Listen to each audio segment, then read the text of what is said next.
More U.S. troops will head to Afghanistan in the coming weeks. That announcement from President Barack Obama as he tries to defuse growing insurgency led by the Taliban and al-Qaeda. The president plans to send 4,000 additional troops to Afghanistan, plus hundreds of civilians to train the country's military and police. This on top of the 17,000 troops he committed to that country a few weeks ago. And we're joined this morning by Republican Congressman Kirk, who represents the North Suburban 10th District, who also has experience in the Middle East as a naval reservist. Mark, thanks for coming in. Thank you for having me. You support the president's decision? I do. It's a good one. 21,000 troops is necessary. The key decision that he made, and this was a battle between Vice President Biden and Secretary of State Clinton. The president sided with Secretary of State Clinton to give those 21,000 troops.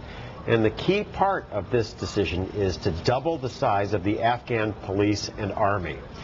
They're the essential long-term success strategy here, but it will take longer than a year to train those units, and that's why the new troops are necessary.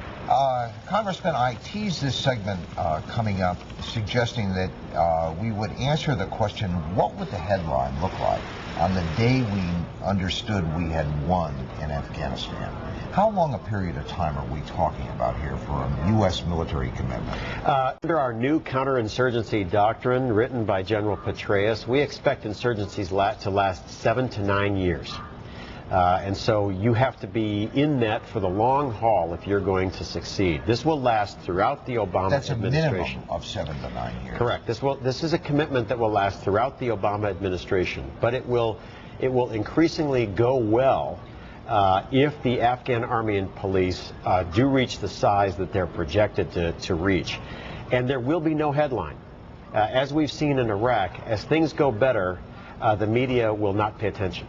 Let's talk a little bit about politics here of this decision. Are Republicans going to criticize or politicize this decision by Obama? And if so, is that fair? They better not, because the president has made a tough call and the right call that he knows. And I think Secretary Clinton probably told him failure in Afghanistan meant that a new Taliban government would take power, and that government has committed itself, if it ever took power, to re-attacking European and American cities.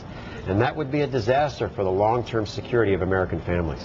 Why do historians refer to Afghanistan as the graveyard of empires, Congressman? Because we've seen a number of foreign armies fail there, especially the Soviet army, in which they saw it was Vietnam and Russian. And in our case, we have to make sure that while combat power is necessary, in the end, this is a political battle. And it is the Afghan people and their protection that's the heart of this. That we see, as my experience serving in Afghanistan in December and January, the Afghan army is quite popular. In the eyes of the Afghan people, it represents an end to civil war and stability. But it is tiny. You know, both countries, Iraq and Afghanistan, have the same size population. And yet the Afghan army is less than a fifth the size of the Iraqi army. That's why the president's decision to dramatically increase the Afghan police and army is so important. But he's saying the mission is to disrupt, dismantle, and attack the Taliban and al-Qaeda.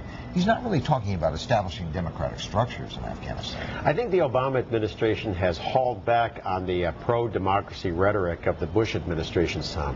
And it was always necessary politically for the Obama administration to come out with their strategy rather than to simply endorse the Bush strategy. But at heart, the president has committed the U.S. And by the way, most troops in Afghanistan are NATO troops. They're not American troops. When I served there, I fought with Canadians, Dutch, Danes, and Brits. That we've committed to a NATO strategy of Yet success. at the same time, we're reading about U.S. allies, Western countries, pulling their troops out of the region. Yeah, we have troops that are being sent by NATO allies. The British are adding to their commitment. So are the Spaniards. The South Koreans are returning.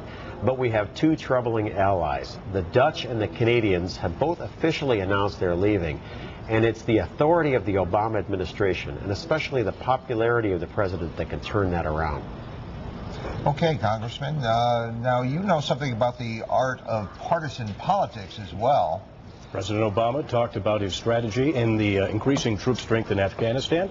We're going to talk about that in a couple of minutes, but first we're going to go to a commercial break, and we're going to talk a little bit about local politics as well. Be right back.